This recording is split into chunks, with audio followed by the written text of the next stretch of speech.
With hundreds and hundreds of knife models on the market that are available, where do you even start? Today, I will show you chef knives. We're going to be going together over a primary chef knife that every single kitchen should have. But which one's the right one for you? Because there are several of them. Let's get started.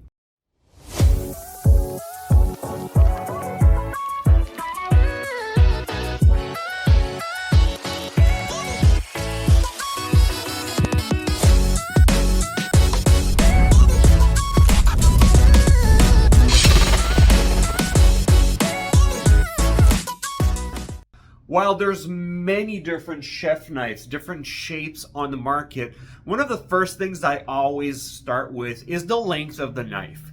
It's easy. There are knives that are considered a chef knife that typically go from 160 millimeter up to 240, 270 millimeters, even in the large Gyutos. Which one's the right one? Let's take a look. I have some super large chef knives that are right here. They're about 10-inch long. Then I have these that are any 8-inch long. And then there's the smaller ones that are closer to the 6-inch. The best way to describe it is that shorter you go, the more versatile the knife's going to be. The longer you go, the easier it's going to make it for large pieces that you're going to be slicing. So typically, if you're the type of person that cooks a lot of vegetables and a lot of fruits, doesn't cook a lot of meat, you get a lot for your money when you go with the smaller chef knife.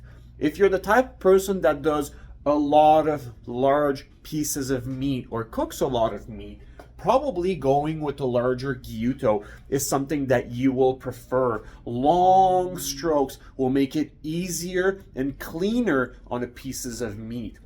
That said, if you are undecided or do a lot of meat and do a lot of veggies, perhaps sticking with the 8-inch chef knife, which typically ranges in the 210 millimeter, will be the right choice. Now, I'll show you a few different styles and a few different shapes. Perhaps that's going to be able to guide you even further. Now, in the smaller versions, I took this one. This one is called a Santoku. Then I also took, same length, this one. This one is called a bunka. Which one to decide between the two?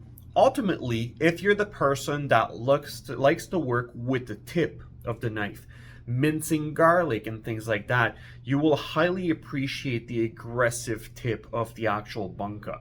If you don't use the actual tip and you typically use the actual belly, let's remove some of the fragile, aspects from the knife. Put that aside and get a knife that will be more suited for you. Santoku is a bit more rounded, does not have as much as a fragile tip, so this might be optimal whenever you're slicing vegetables and fruits. Next thing that I brought over here is a Kiritsuke Gyuto, and I'll explain why. Gyuto. Now, I mentioned Kiritsuke Gyuto because the Kiritsukes can have two different shapes. The traditional Kiritsuke will have only a one-sided edge. It is more known for fish cutting and way more performant. These days, however, they have modernized them and they make them as Kiritsuke Gyutos because they have a double edge.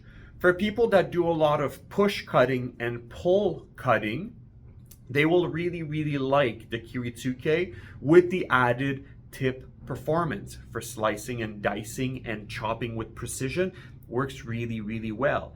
However, if ever you don't do a lot of push cutting, pull cutting, or the tip is something that you might not enjoy, again, it is more fragile to get that extra performance, perhaps going with the Gyuto will be a bit more suitable for you. It does not have as much as a fragile tip, and it has a bit more of a rounded belly to do some rocking motions as well when you're cutting. So when you're undecided or you don't want to have the extra tip, you don't use a tip, perhaps a Gyuto could be great for you.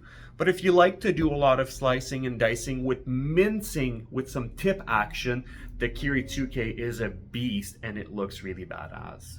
The last one that I want to show you is from the large collection of 240, there's even up to 270 millimeter or 300 even millimeter Gyutos. Typically they're Gyuto shapes. They're a bit more, traditional. You do see other shapes as well. We have a lot of Gyutos in that size, and they're amazing for large pieces of meat. They can also do some fruits and some veggies, but for someone that primarily cooks large pieces of meat, they will love this because you're not tearing through your meat by doing sawing motions. You're going to be able to do nice clean strokes by keeping the pieces of meat intact. So that's why you get the extra blade for that, added benefit of keeping your meat nice and clean. So we have gone through the smaller knives in the 160 to 180 millimeter, then the 210 millimeter mid-range, up to the 270 and even 300 millimeter Gyutos. So there's many different sizes, there are many different styles. Now, which one's the right one for you? The basic trick, as I mentioned, is vegetables, go a bit shorter. Large pieces of meat, go a bit larger. If you're undecided, perhaps the 8-inch mid-size traditional one is the one for you. Which one do you like? Let us know. Thank you very much for watching. Until the next video, we'll see you again.